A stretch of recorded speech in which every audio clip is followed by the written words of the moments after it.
to discuss Elon Musk's Neuralink and his new presentation / announcement of what they've been working on with their consumer brain to computer interface device that's going to save humanity from artificial intelligence taking over and killing us all by us becoming symbiotic with it by putting an interface into our actual brain.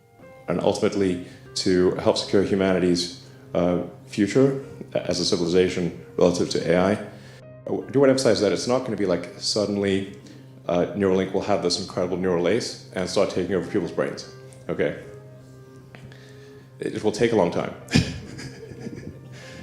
You would think by now I'd be over the shock. I'd be over the phase of making jokes about science fiction movies coming true and warning people of the dystopian nature of the future that's being built here. But I'm still not over it. And that's even after 3.5 years of research into the film The Minds of Men, which I feel like I've now seen the film we made is now being turned into the punchline of a bad joke on all of humanity. That's kind of how I feel when I'm watching Elon Musk's Neuralink presentation, which most of you probably have heard that Neuralink broke their silence after several years and has come out now to present the plan of how they're going to normalize and commercialize brain-computer interfaces and bring those to the public. I feel like this is the big new myth for the coming age.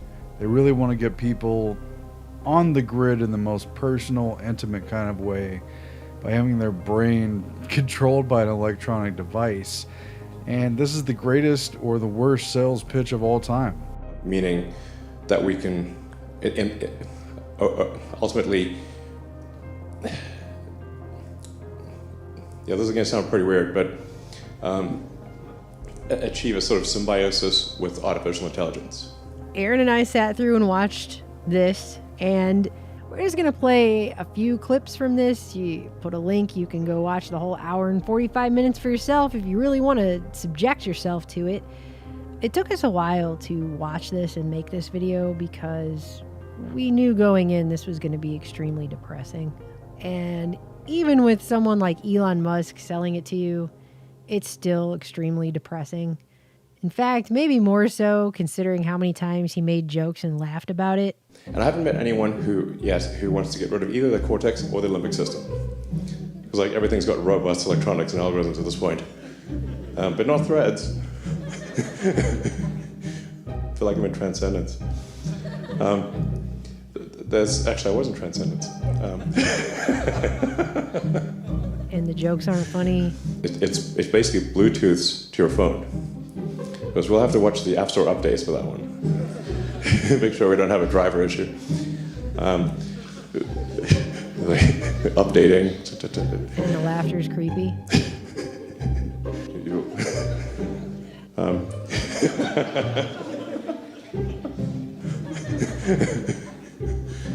So the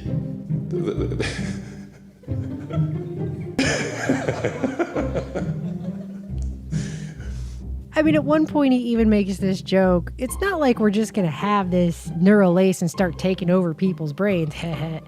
So I do want to emphasize that it's not going to be like suddenly Neuralink will have this incredible neural lace and start taking over people's brains. Okay? It will take a long time. And you'll see it coming. The guy obviously thinks this is extremely funny. For the record, he is my favorite techno overlord. I feel like I'm in Transcendence. I was in Transcendence. I think it's really alarming the way that this is being rolled out. Elon Musk has been saying now for years that AI is going to turn us all into pets. And so because it's going to be so super intelligent, we're going to be like ants or cats or whatever to the AI. If you have ultra intelligent AI, we would be so far below them in intelligence that it would be like, a pet, basically. Pet, that's what I was thinking. Like a pet. Cat. Like a cat. It'd be like a house cat. Yeah, it would be like the house cat. We have to symbiotically merge ourselves with it to make ourselves worthy of having our lives spared, I guess, by this all-knowing AI that we're creating. It's like, oh, we built this thing, it could destroy everything. Sorry about that, guys, but hey, if you don't want to get destroyed, better put this stuff inside of your brain and merge with it. But I think even in a benign AI scenario, we will be left behind. And so, hopefully it is a benign scenario, but I think with a high bandwidth brain-machine interface, I think we can actually go along for the ride. And we can effectively have the option of merging with AI. You see the problem reaction solution of this situation? It's ridiculous. It's exactly a false choice. It's a Hegelian dialectic false problem with a phony solution to synthesize something that people would have never just outright chosen, which is to put something in your brain that basically has an electronic microchip component. Yeah, he's talking about having read-write access to your brain through electrodes. You remember a couple years ago, it was frequently a headline that artificial intelligence is becoming too dangerous. And then people were surprised when even Bill Gates and Elon Musk said, yep, AI is too dangerous. We're going to have to do something. And they agreed it was this huge danger. They didn't say what they were going to do yet. But then more and more, if you paid attention to Elon Musk's comments, he has the solution. He'd like to know if someone has a better solution, of course. I think that's the best outcome. I hope so. If anybody's got better ideas, I'd love to hear it. The solution would be to merge our brains with AI and create a digital, electronic, artificial, synthetic consciousness that would effectively merge us with AI. It's a false choice on the idea that AI is going to be so dangerous and so out of control that the best thing we could do to protect ourselves against it is to proactively become the very danger that could destroy us. It's kind of strange. It's very unsettling when you see it for what it is. And that's the argument that we've been hearing now for over 2 years, coming from the likes of Musk and all these other tech guys. But that is not how they started the presentation. How they start the presentation is by saying they're actually building this because they just really want to cure neurological disorders. I think unless we have some sort of brain-machine interface that can solve brain ailments of all kinds, whether it's an accident or congenital, we can solve that with a chip. And this is something that I think most people don't quite understand yet. He opens up this presentation by making it sound like what he's really interested in now is helping people who have neurological issues, like they're paralyzed and stuff like that, which is not something he has ever mentioned before in any of the times that he has talked about Neuralink or Neuralace that I've ever seen. And the way that he talks about it here is like it's basically just this afterthought hurdle they have to go through in order to get it officially approved. And then once it's approved, it can then be used for the other reasons. Getting FDA approval for implantable or devices of any kind is quite difficult. And this will be a slow process where we will gradually increase the issues that we solve until ultimately we can do a full brain-machine interface. But it comes across as just being an obvious thing they have to say they're doing in order for them to get FDA approval of a new medical device like this. Now we can move on to just giving this electively to people who don't have those issues. So in the limit, after solving a bunch of brain-related diseases, there is the existential, it's mitigation of the existential threat of AI. This is the point of it. Yep, it's a ploy, and we came across this again and again in the Minds of Men film, as far back as Wilder Penfield and what he was doing at the Montreal Neurological Institute. It was all based supposedly on dealing with epilepsy, because there was no better treatment, so they may as well open people's brains and experiment. Dr. Penfield conducted, quote, treatments of last resort. It has been necessary to operate on a good many men and women, good many hundreds, and to expose the brain under local anesthesia with the patient conscious. For Penfield, these risky experimental surgeries were worth it. He was creating what was known as the homunculus, a veritable map for the outer cortex, and a code towards understanding the inner workings of the brain. But it was under the guise of trying to help people and just having a poke around while they're in there helping people. And it's a camel's nose under the tent. That's what they've been doing throughout all these years. But this time it's obvious and it's admitted up front. And we hope to have this aspirationally in a human patient before the end of next year. So this is not far. Because we have Elon Musk talking about this neural lace, Neuralink technology for years before, when they were just simply talking about merging people's consciousness with technology. And then after the fact, him saying, well, we need FDA approval. So the why of Neuralink, just to go over it, is I think it's important for us to address brain-related diseases. And it looks like it could probably help with some neurological disorders. So yeah, it's for neurological disorders. Oh, and we want to transform people and make them hybrid technology entities. And this is something I think that's going to be really important at a civilization level scale. So through this entire presentation, it's pretty obvious that the point they're really trying to get across doesn't have anything to do with curing people who have neurological disorders. The point they're trying to make for an hour and 45 minutes, aside from just trying to educate society at all on the basics of how their brains even work, since we live in a society where it's kind of strange that it's one of the most important organs you have in your entire body, and yet as a public we're woefully ignorant on the basics of how our own brains actually work, is to really assuage people that it's just going to be really tiny. They say this, how tiny these electrodes are going to be over and over and over, to the point that it almost becomes like a joke. So they're extremely tiny threads, about a tenth roughly of the cross-sectional area of a human hair. This is how tiny the threads are, extremely, extremely small. It's so small you can't really even see it in the picture with the penny. They're all very, very tiny. Threads are very tiny. Or if it was a drinking game, you'd probably die of alcohol poisoning. And then you really need this to be done with a robot, because it's very tiny. And this is what the robot looks like. It all comes down to a very tiny, tiny point. But in fact, the actual needle that gets inserted is way, way tinier. That little tiny thing where the arrow is pointing. If you took a drink every time they said how tiny this is going to be and how non-invasive it's going to be. If you're going to go stick something in your brain, you want it to not be giant, you want it to be tiny. Not to belabor the point, I know that Elon really hammered this in, but these things are very, very small. You won't notice it. That's the important part. You won't you won't feel a thing. So he says, and some other people that he brings up on stage talk about how this is going to be like just having LASIK or something. But our aim is to simplify the procedure. A painless opening in the skull below, quick and precise placement of threads into the cortex, no big scars, no hospital stays, no short procedures. No hospital stays, very short procedures. This instead is going to be a robot inserting all of these electrodes into people's brains that are tinier than the width of a human hair, and then a chip.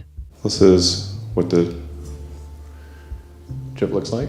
It's actually going to be a chip in your brain. This is a photo of some of the prototypes that we've gone through. And if you've seen The Minds of Men, they've been inserting electrodes since at least the 1960s and leaving them in there for years at a time.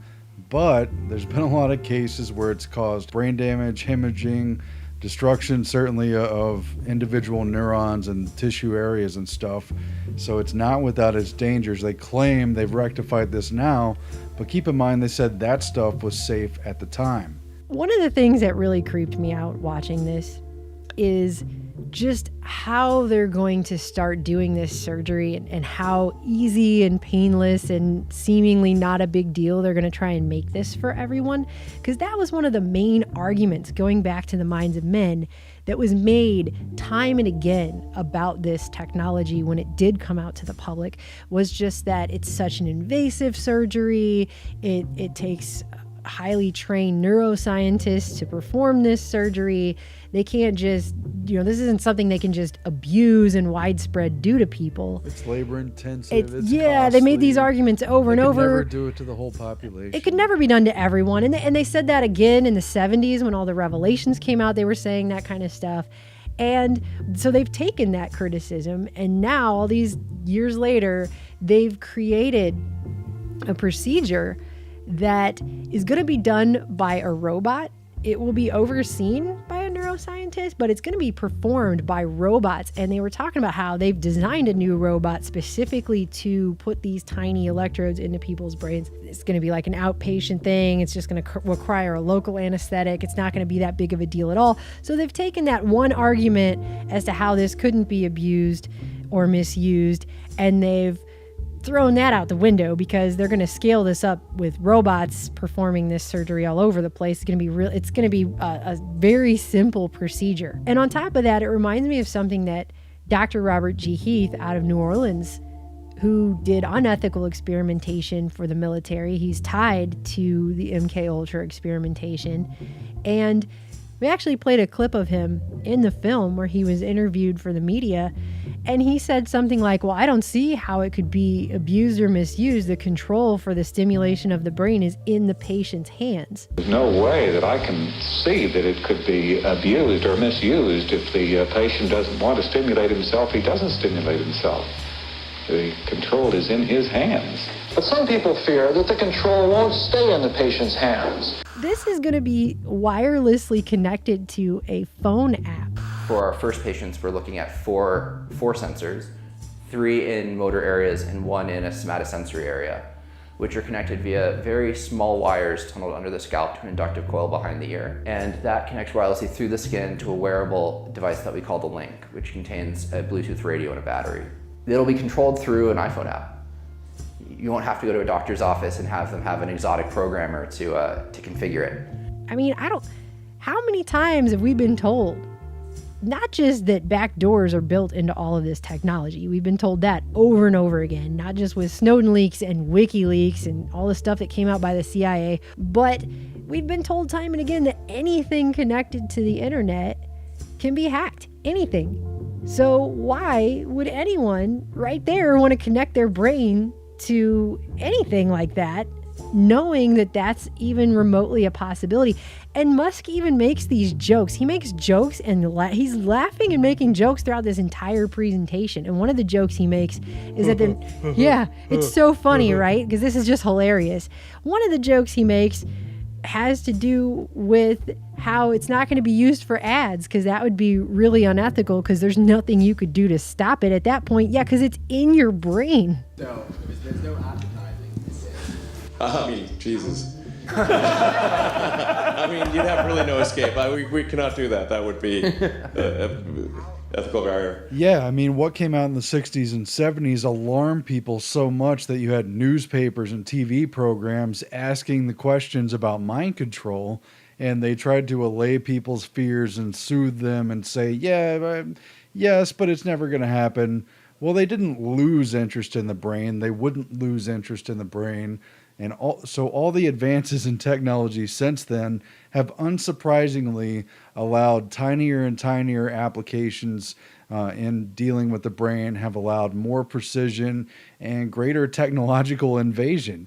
And even at the time in the 60s and 70s, while Heath was downplaying the risks to society, he was fully aware that Dr. Delgado was just up the road using a remote control to electronically remotely stimulate the brains of his experimental subjects, some of which were primates, some of which were humans. Yeah, and Musk and people like him are selling this to everyone as if this is just going to be this amazing device that's basically going to make people have superhero-like powers. I think it's safe to say you could repay the loan with superhuman intelligence. I think it's a safe bet. I know Kung Fu. So in a society where we've been inundated with superhero movies, I mean, there's a new superhero movie out seemingly every month now, but we've been inundated with these movies for years and years, Now you have people coming out and saying, oh, you want to be a superhero? Here's how you can do it. Just put this thing in your brain. If two people had a neural link, you'd be able to effectively have a sort of really high bandwidth telepathy. So you'll have telepathy, you'll have super intelligence. I mean, it's just all these promises of how we're going to be basically like Superman if we put this thing in our brain. And I think people are going to eat that up. We're talking about humanity becoming like the gods. What do you think? Despite the fact that we don't even understand fully how our brains do some of the things that our brains do. Science acts like they know everything about the brain, but they actually don't. And that's despite all of this unethical experimentation going back all of these decades, which is what this new technology is being built off the back of. Because it has infinite complexity, and even the most hardcore promoters of science don't pretend that they at all understand the spirit, the mind, the so-called soul, that what little they do know about the brain mechanism still doesn't get them all that much closer to the soul, but they're very good at controlling attitude and emotion and behavior, and that's enough to sort of corral people into things. And the other tool that they've had in their bag for a while is the feedback loop of approval or disapproval, the punishment and pain aspect. They've proven pretty effective already on platforms like Facebook and other internet social media platforms that they can nudge your behavior, they can get you to talk about or not talk about certain aspects, they can drive your happiness or your sadness through suggestive messages.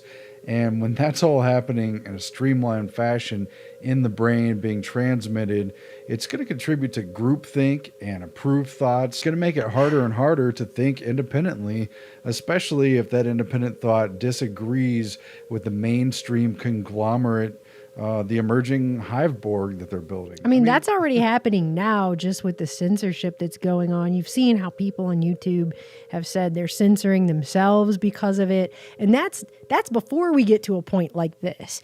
But the other thing is how the people he brings up on stage discuss this technology. Because they talk about how your reality is basically, in their view, just action potentials. Everything that you perceive, feel, hear, think, it's all action potentials. It's all it's neural spikes. And it feels so real. It feels very real. Because it's this hardcore scientific materialist view of things. So everything that is your reality is based only on your signals to your brain and the action potentials that your brain fires off. And so all your memories, your emotions, your thoughts, et cetera, will be accessed in this way. Our algorithms can compress neural data by more than 200 times, and it only takes 900 nanoseconds to compute, which is faster than the time it takes for the brain to realize it happened. When you look at something in that way, you're devaluing it, really, because what you're saying is that's all there is. And if that's all there is, then, well, that's not such a big deal. We can just mess with that. I mean, you can just tweak it and change it and stimulate it here and stimulate it there and do whatever. And so the neuron and electrical pulse is a neuron. It just thinks it's a neuron. And it's going to, for sure, adapt dynamically because it just sees electrical pulses and it's going to respond to those.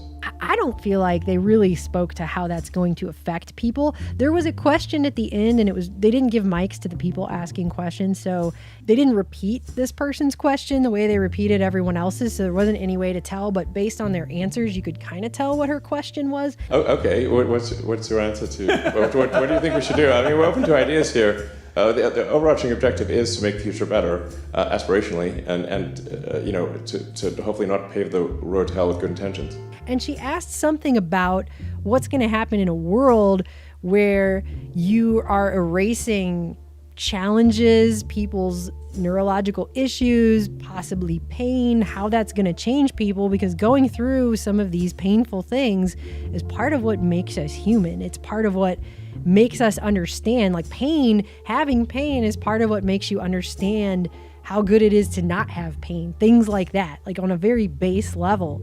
And she asked a question regarding that kind of stuff, and his answer was, I think that it's a big philosophical question. What will, it's hard to say what the future will be with something like this brain-machine interface. I doubt that we would be able to eliminate all suffering, and it actually may be ultimately oddly dystopian if we do eliminate all suffering. That actually may not be a true utopia. There's like generally like stories about utopia tend to turn into dystopia. But the truth is that you're going to change people regardless. Like if you're affecting people's brains, which is the place where you take in sense data and turn it into the reality that you see largely. If you're going to be editing that and mediating it through this device, then you're going to be changing that person's reality. I mean, that's just basic. There are articles that have come out of people who have had deep brain electrodes permanently placed in their brain for long periods of time, and they say they don't feel human anymore after a while. There are people who have come out and said that it makes them feel robotic. It makes them unable to tell if emotions and feelings and behaviors that they have are really, truly theirs anymore. And so they lose their sense of personal identity because they don't even know anymore if why they're doing something is truly based on their own motivation. It feels like we've already grown up in a world that's plastic and corporate and has little rubber stamped tiny houses everywhere with 100 major corporations. And the idea that that's just going to get worse and worse, I don't know. It's disconnected from reality in a certain sense, but that's almost kind of the point. I think they want to create a highly, highly artificial world. They're saying that the next big platforms of computing are going to be voice-run platforms.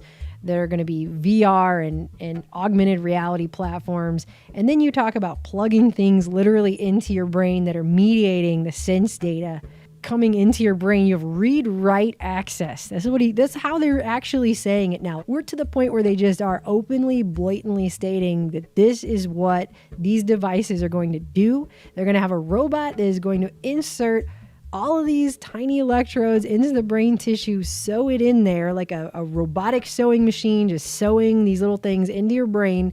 And then that is going to enable a wireless read-write access into your mind.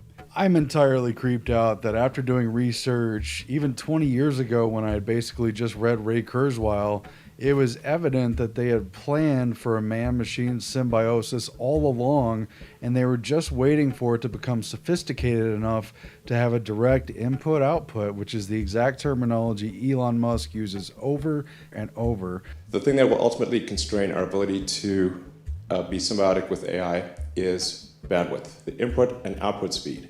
For him, it's about the bandwidth speed of input into the human brain and output from the human brain, which right now he keeps reminding us is limited by our thumbs typing on a phone or even a keyboard, not fast enough to keep up, but they're working on that, and they've been working towards it for decades.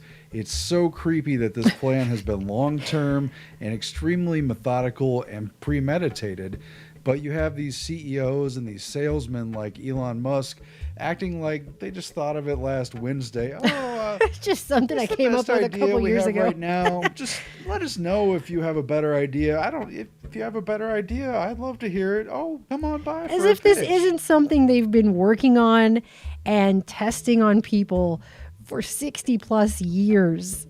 It's insulting, actually. The way they talk to everyone about their own brain is insulting. It's the most severe form of synthesis out of thesis and antithesis I could think ever. Yeah. It's just such a false pretense to act like, well, what else can we do? What else? I don't know. Well, yeah, exactly. It's just such a danger. It's just so dangerous. Put things in your brain. I mean, he came out on stage and this time he straight up said, you already have this brain computer interface. It is your cell phone. We can have a tertiary layer, which is the kind of a digital superintelligence layer. And in fact, you already have this layer. So it's your phone and your laptop. And the constraint is just how well you interface the input and output speed. In essence, what he's saying is the same thing we've been saying for a really long time, that this is the gradual moving us towards this technology. First, they give you a computer. It's in a box on your desktop. It seems like a tool separate from you. This is an experimental computer system that recognizes what I say. But then they have the internet, and it becomes more invasive. It starts to become something that's worked its way into everyday life. You'll learn how the net can entertain you and take you to far-off locations and meet new people. If you want to exist in this society, it's really hard to do it without an email address and being connected to the internet. Then those things become smaller and smaller until they become a phone in your hand. And now all your communication is merged together in one small device that you carry around. And then they tried to get wearables going with Google Glass, and everyone thought that looked really stupid, so they weren't able to just immediately go to that as fast as they would have liked. I think that actually put them behind on schedule with this stuff.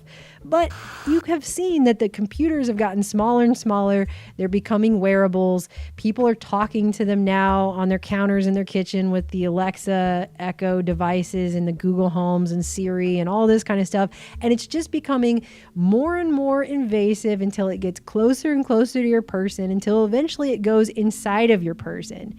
As you develop more and more of a relationship with this technology, they're just making it more and more invasive. And that's what we're seeing here. He even made a joke about the movie Transcendence as if it's funny. And here's the thing we learn about cybernetics and the idea of cyborgs, the cybernetic organism. Technically, it's a question of man, people in general, not a gender, man and his environment, which would reflect the natural environment as well as everything that's been built and shown on TV and everything else. But at its heart, it's just man and the environment. But as you augment the senses, as you use prosthesis, as they carry out plans they've talked about to jack in a video feed from some electronic camera and bypass your optical nerve and trick the brain into thinking that video feed is what the eye is seeing, as they're talking about hearables that augment the hearing and drown out voices you don't want to hear and amplify things you are interested in hearing. You're talking about a world that's technologically and artificially mediated. And if that's not the Matrix telling you that some nasty gruel tastes like chicken, I don't know what is. They're talking about a world where a tiny handful of technological controllers, perhaps sitting in Silicon Valley, could single-handedly change our reality in a very real, binding, and consequential kind of way. That's where cybernetics heads, towards a world that is, for all intents and purposes, artificial, because the natural pre-existing world has been drowned out, has been overlaid, has been augmented and obscured. And there's plenty of dangers in that. And they're just guiding us into it like naive sheep, telling us how great it's going to be and telling us it's going to be an entertainment party with no consequences. Well, this is a place where they can steer thought, where they can approve thoughts, where unapproved information is deleted forever. And we've already begun to see that. That's how television was meant to work. That's why they called it programming. When you watch something on TV, you were meant to look at that screen as if you were looking out at the world through the screen as your eyeballs. But the thing is with the TV, you can turn it off. When you're done watching it, you turn it off, you walk away. I guess they're saying with this, you'll just be able to take this earpiece thing off or turn off the phone app or whatever you're going to do, but you're still going to have these things in your brain. I didn't see him say a single thing, or any of the other people that got up on stage and talked. I didn't see any of them say anything about how that is going to be completely secure and non-accessible by anyone else but you, especially if it's something you're accessing through a cell phone app. This thing is going to have read-write access to your brain. And if you don't like it, you can't just take it out. So great. I don't know. I don't know what else to say. I didn't think this was very funny. I thought it was incredibly, incredibly disturbing. I think the way they're going about it with all this getting FDA approval because they want to cure people of things is just really disingenuous at best. And the rest of it, they're going to get to people through their want to be these gods that we've been promised. All this technology is going to turn us into gods. So you have all these people that are just frothing at the mouth to become gods through technology because they've programmed everyone to think that that's what's going to happen. But they've also got people thinking that if they don't, they're going to become pets. So either way, they've got all these people buying into this belief that the next logical progression of our technology is to put it in our brains. That's it. They're promising godlike powers, and people who've been worried about the mark of the beast, who've seen it coming in this technological world, I mean, the red line for a long time has been putting something in your brain. And it seemed like it might be an RFID chip 10 and 20 years ago. Today, this seems even more likely. And the question is, why would you go blindly into the night and assume that these people have good intentions? Because even if they do have good intentions, it seems fraught with disaster and a loss of personal sovereignty. Either way, it doesn't look pretty. I wouldn't want to be a part of it pretty much at all under any circumstances. That just reminds me, he also volunteered the idea that this won't be mandatory. But this is not a mandatory thing. This is a thing that you can choose to have if you want. And I thought that was extremely, extremely creepy, where he just came out and said it's not going to be. No one said they thought it was going to be mandatory. No one in the audience raised their hand and said, hey, Elon, are you going to go around forcing this chip and these electrodes into people's brains? Like, no one said that. But he volunteered that it's not going to be, that you're going to have to choose it. Just like it's like saying when the vampire comes to your house and knocks on the door, you're going to have to invite it in. I mean, no one said that. No one assumed that, but he volunteered that it won't be mandatory. This is not a mandatory thing. It's a creepy thing to volunteer, but it's like magically they would get more power from people choosing it or electing it rather than having it forced upon them. I mean, why did he even feel the need to tell people that it's not going to be mandatory?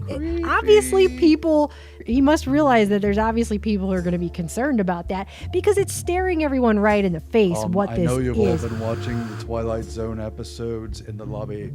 It won't be mandatory. We're not trying to control your brain. You'll see it coming. You'll see it coming. Great. That's the other thing he said. I do want to emphasize that it's not going to be like suddenly Neuralink will have this incredible neural lace and start taking over people's brains.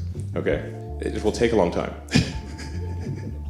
And you'll see it coming. Because it's going to take a while because they have to go through all this FDA hoops, which is why obviously they're saying they want to cure all these people with these brain. Here's the other thing. We're going to cure all diseases and give lots of Bitcoin to everyone who takes it. In the limit, after solving a bunch of brain-related diseases, there is the existential.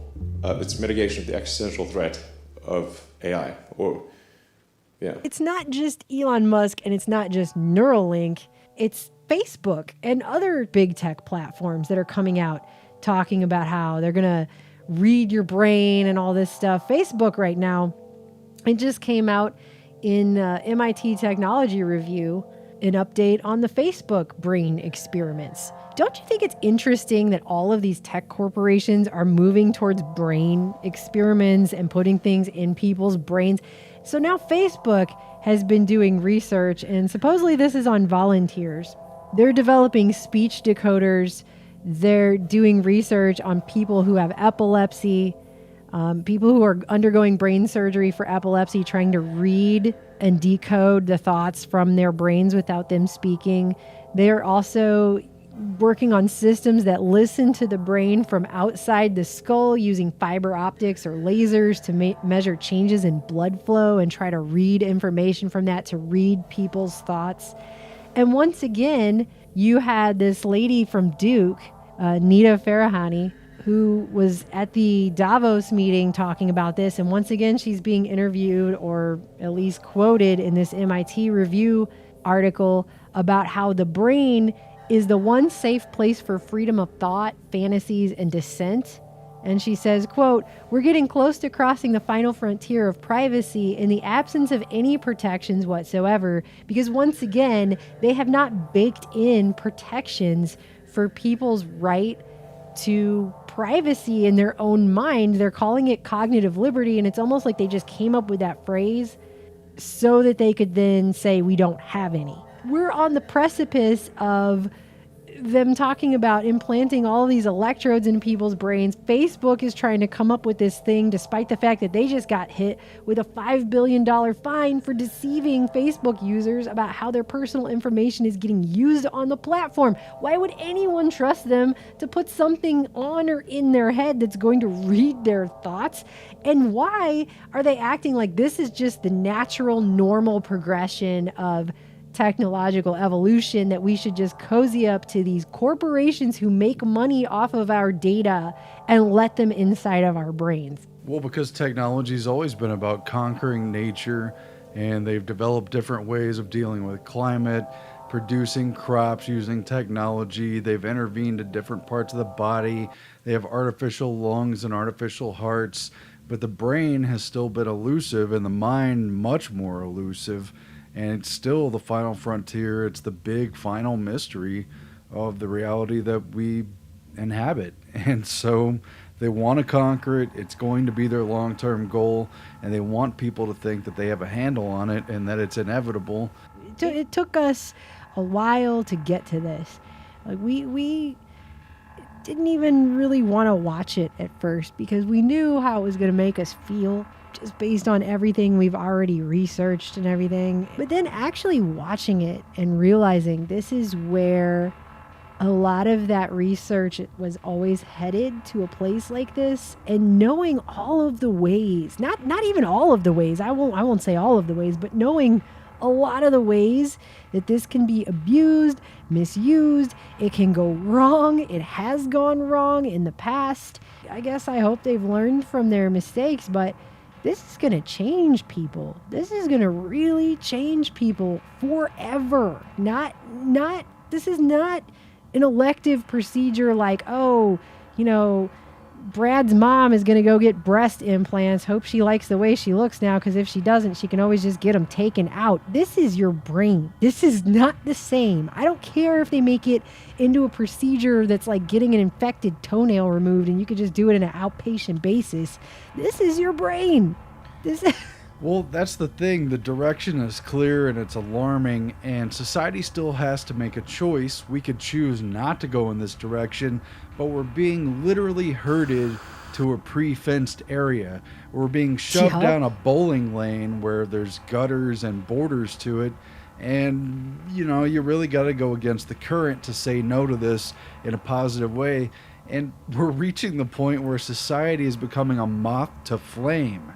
It's going to be our undoing and our potential destruction, and yet we see it as alluring, and we're moving as fast as we can towards it, and seemingly no rational voices are urging a cautionary tone at all. Everyone's just acting like this guy's the greatest.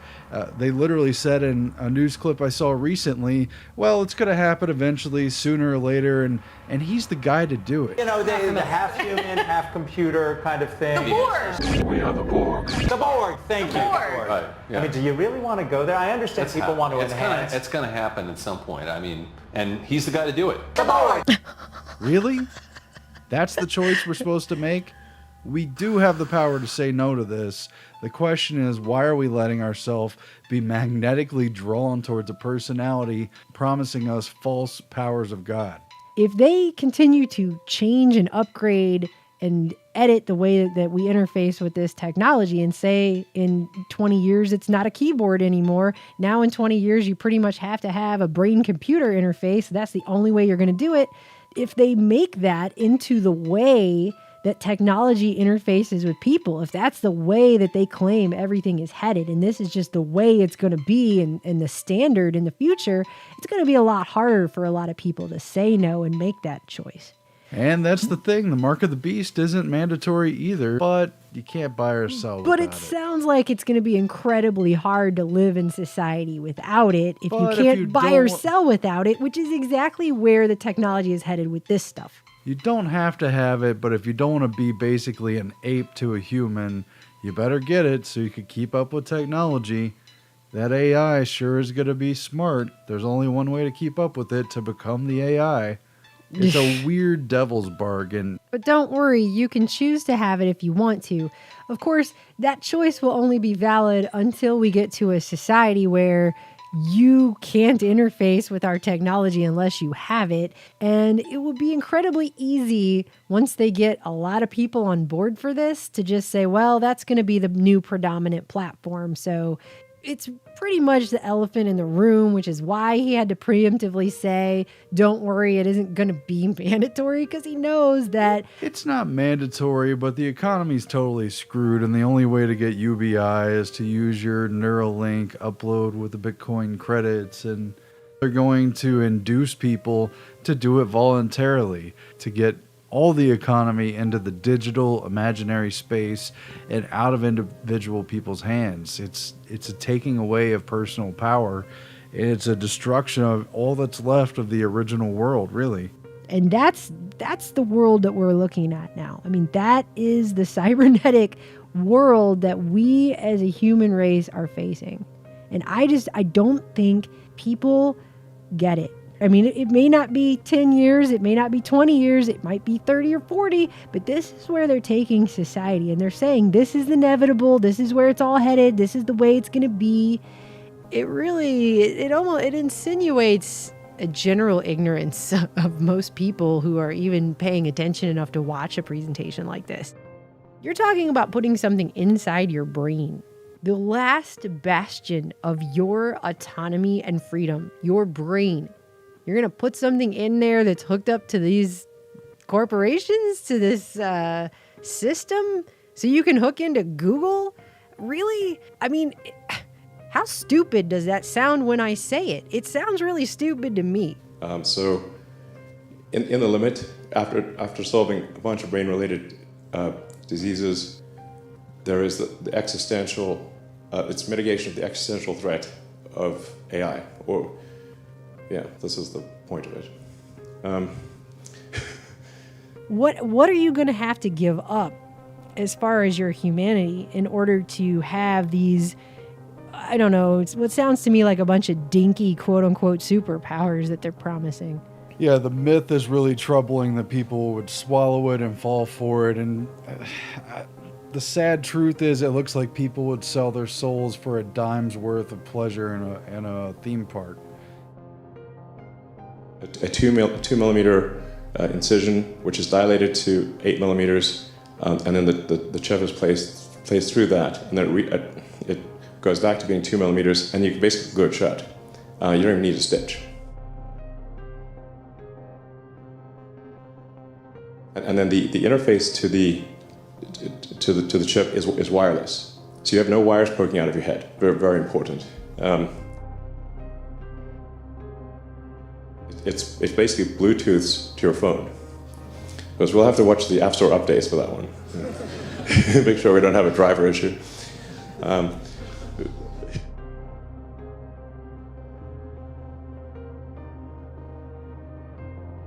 I think even in a benign AI scenario, we will be left behind. A few years ago, Elon Musk told everyone that with AI, we're summoning the demon. I mean, with artificial intelligence, we are summoning the demon.